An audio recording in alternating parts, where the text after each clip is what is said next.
Our week's work in meditation we have based on the theme of the inner life. We're so accustomed to living the outer life, the life of sensation and feeling and contradiction. And we're rather inclined to think that this is all there is to it. Just these outer sensations of pleasure or pain, frustration. But this is the smallest part. I think it's the fragment part of the life force. Because it isn't until we touch the inner reservoir of our personality, the deep field of cause. This is a sort of an untapped area of mental and spiritual resources which most people go through the whole of their life and do not discover. And for this reason, it's necessary every now and then to sort of withdraw from oneself and enter into the contemplation of who we are, what we are, and where have we come and to whence we go. This is not a sort of permanent query mark in which we're trying to solve the impossible or find some picture for the Almighty, but a serious piece of homework where each one of us can dig within ourselves and find these correspondences which we call character and these laws of opposites, where we are in a state perhaps of conflict in the outer body, outer mind, and yet there is no conflict in the inner mind. It is this difference between the outer and the inner consciousness that most of our problems arise. And while this conflict still exists, that the outer is continually asserting itself at the cost of the inner resources, then our life and its vitality becomes dissipated. It loses the rhythm of its vitality. We often call this spiritual health. The health which comes from the inner being of consciousness, not of this outward health which we term energy or vitality or movement. And these resources are interdimensional. They don't belong to the food we eat. They don't actually belong to our bodies at all. It is a sort of an inner resource which the spirit only can produce, and it can only in a way perpetuate its energy and find a sort of fulfillment pattern in which the life can be guided and directed into some purpose. This takes us right back to what we call the blueprint. Everyone has a blueprint in their lives, hidden away perhaps in the deep subconscious, concealed beneath the veneers of these various images and idols that we've created. And deep beneath this is the blueprint of our life that has been imprinted onto the consciousness long before this life started. I think birth must be a sort of a divine plan where the seed of consciousness has photographed upon it the great destiny to which that soul or seed can eventually become. And it is this moment of original birth where the soul is actually created into the one force, the first principle, the great cause. And this blueprint sort of unfolds itself life after life. And each part comes in and brings its quota or plan. And as one part is clarified and filled and its lessons learnt, so then do the other parts reveal themselves. And it is this sort of invisible guidance, this outward and inward awareness that there is a consciousness existing beside the one that we know. I think most of our ways are lost because the blueprint instructor, the one who is able to map and see the destiny of the soul, who can reach into its conflicts and help to guide and steer it into an active, vital life, is denied this. And the outer life tries to run the whole business, and an awful mess it makes of it. Incompleteness, dissatisfaction, frustrations, you name it, and the outer body can do it. And it could not only lead us entirely away from the consciousness of the inner resources, but it will waste them and waste us as well. So sometime within our incarnation, we have to come to this conclusion: who is this other self of me? What is this other consciousness that lives and breathes outside my mind? Is there a state of feeling and knowing that is by the side of my brain? Is there some energy or quota of intensive intellect that is above my own? Is this small contentment to this physical shell that I'm using, is this my total limit? Is this the sum total? Once this question begins to be asked, then I think this is the prodigal son. This is that moment when we really begin to dig deep into the character of ourselves and question a lot of our motives and try to analyze, if we can, a lot of the problems that we've incurred.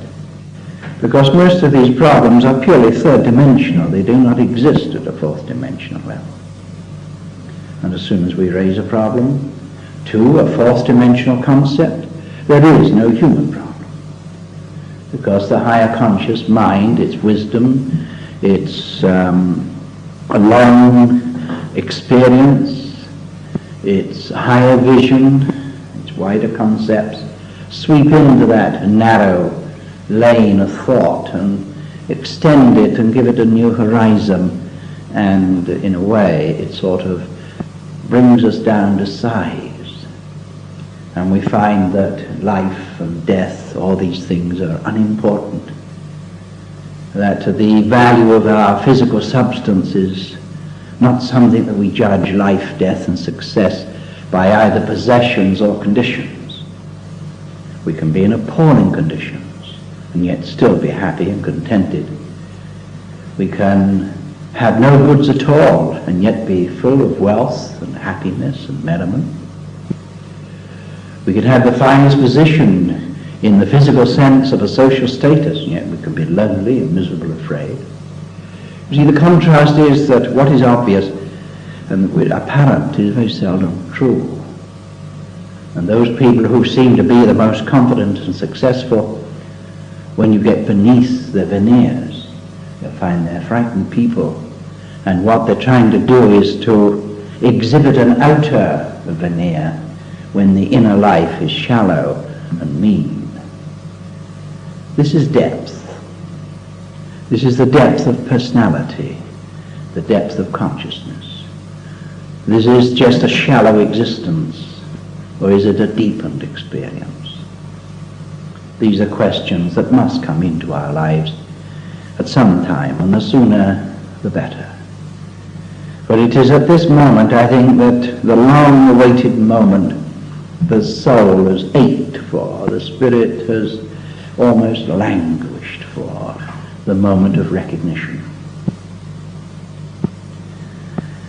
Here we are, spiritual beings, living in a transit body, imprisoned in time, restricted in movement, and imprisoned too in our lower consciousness.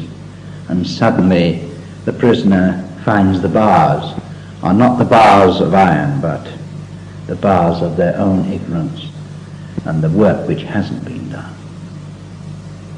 So the moment of liberation is when this surges into the great moment of revealing. We call this the moment of remission, the moment of experience.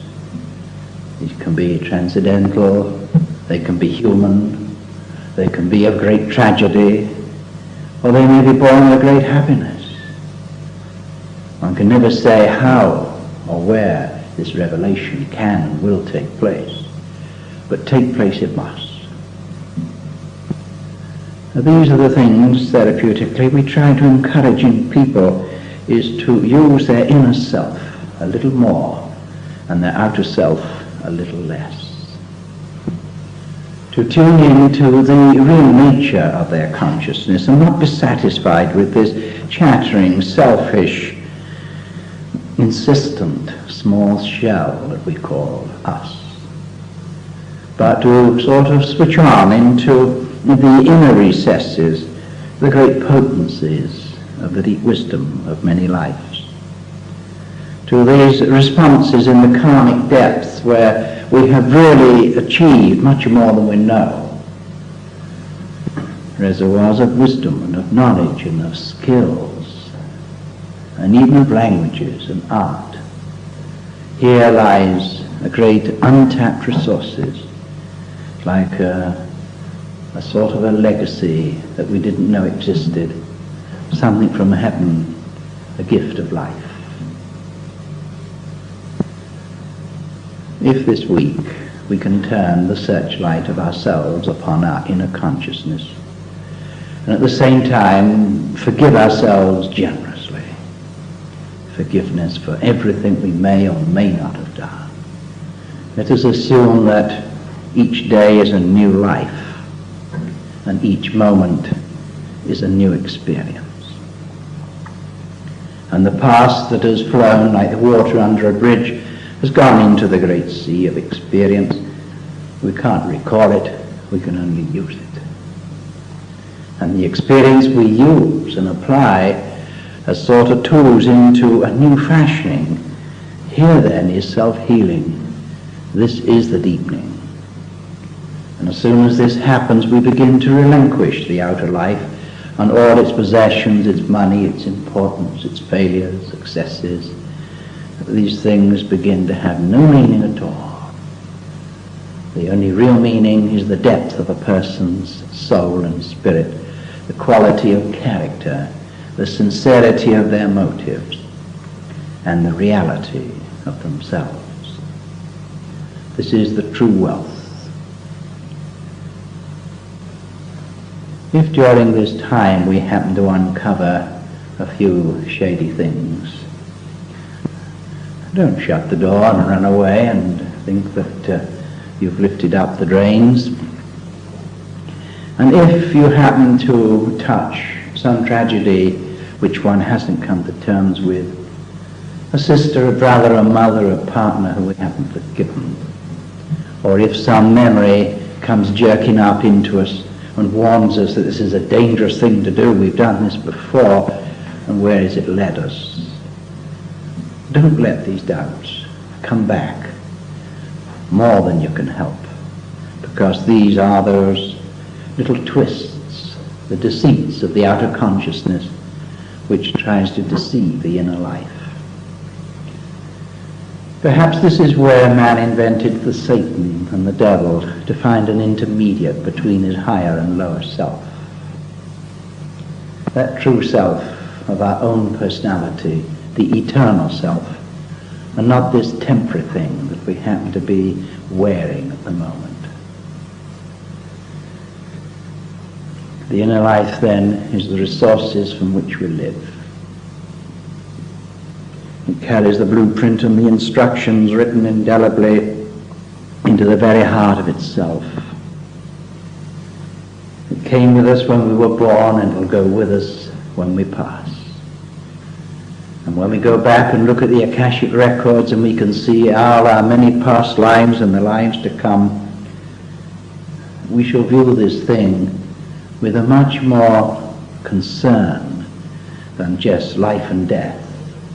We shall see it as a great pageant, where you and I have passed through the shallows and the depths of not only races and religions, but of personalities. And each time we come, we bring that part of the personality that needs the special discipline, that part which we've left undone from some other life. In other words, we incarnate with unfinished business.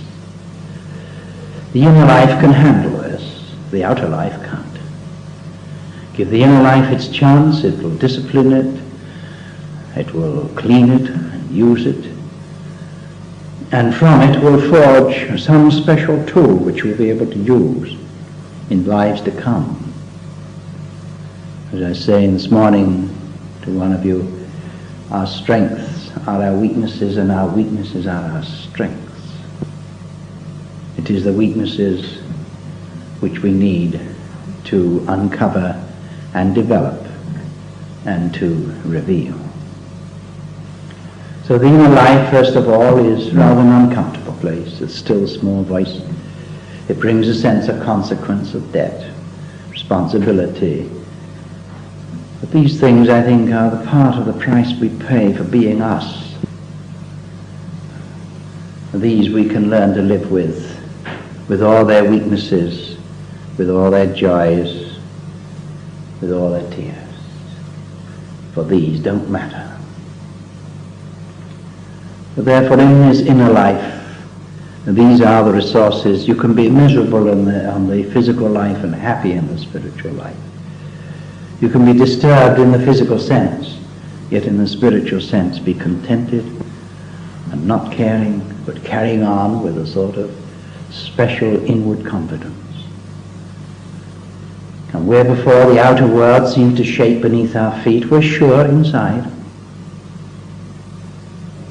For it's an inner confidence, it's an inner peace which moves into these areas and restores the balance by the power, the energy, the wisdom and the resources which is able to pour into the outer life from its own treasure chest of our many life's experiences. So let us make a friend of the inner self and use this as our bank, as our treasure house, as our storehouse. The inner life is from where we live. It is the reservoir of all our livings, and in its depths are the answers to all our problems. And in its destiny, it has us in its keeping to guide and to watch and instruct us and help us upon this particular way. So now let us have meditation here. Close the eyes. The hands into position. Let us reach out beyond ourselves and be receptive to the meaning which are not in words.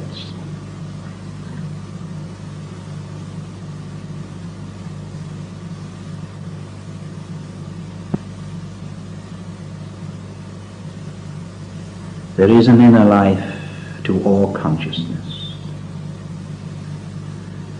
an inner life in which is stored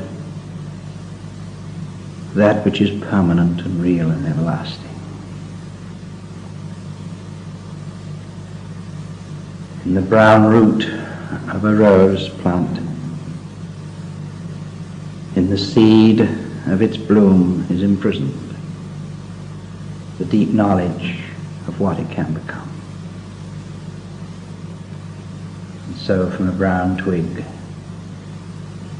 reaching just into some damp earth, and the air and the sun, the wind and the rain, comes forth fragrance. A color so rich, a gentleness, a velvet of touch and vision, which the dew caresses each morning. And so from our earthbound bodies, this miracle can always take place.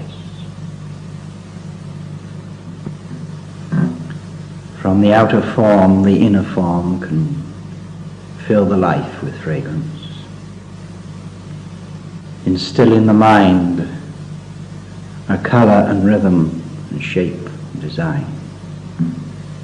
And the inner life are the roots which can transform the simplest of things into beautiful, lovely, adorable things.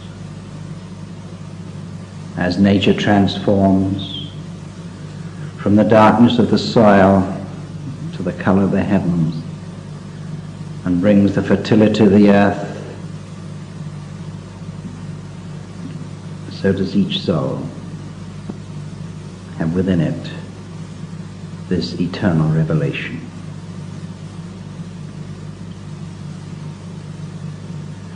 Let the inner life be our higher brother, sister, our father, our parent, our teacher, and our friend. And as the inner life is able to assume its responsibility and guidance and inspiration, so will the outer life prosper and be guided, that it may develop and grow from the food, the knowledge, the wisdom of the inner self.